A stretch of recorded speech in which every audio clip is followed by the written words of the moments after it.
Welcome. I'm finally getting to see you in person now, or you get to see me in person since Daily News has been going over to the video format. So thought we'd try it now. And what better day to start than the week that we're talking about Shavuot, about the giving of the Torah, just like there was a revelation at Mount Sinai. So now you have a revelation on the Israel Daily News. So this week's Torah portion is called Bamidbar, which means in the desert.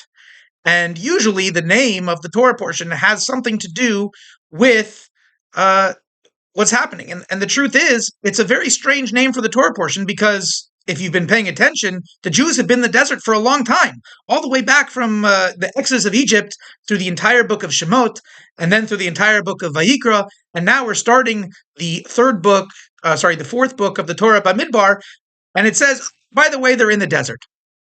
So why all of a sudden this revelation, which everybody already knew, that they're in the desert?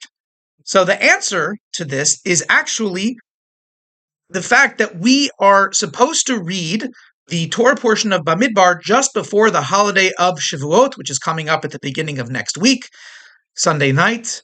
And it's that's why we've been having so many double portions, right? We have to catch up and make sure that we read Bamidbar before the giving of the Torah. So why is that? Because it's necessary to know that the Torah, before we receive the Torah on a spiritual level, right? We got the Torah way back when, 3,338 years ago or whatever it was. But every year we receive it again in a spiritual manner. And so just before that happens, we have to realize and remember that the Torah was given in a desert. What does that mean? What does that have to do with anything? The lesson for that is actually twofold.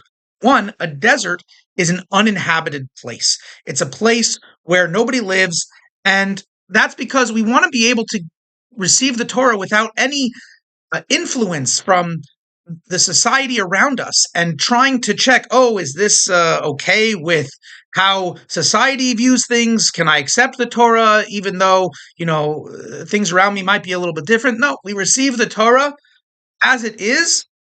There's no outside influence. This is what the Torah is.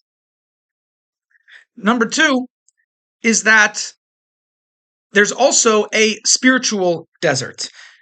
And this is in two ways. One, when we find a place, there's a spiritual desert where there is a lack of Torah values and Torah knowledge, we should share that and be a light to the nations and project the light of godliness and of Torah all around us.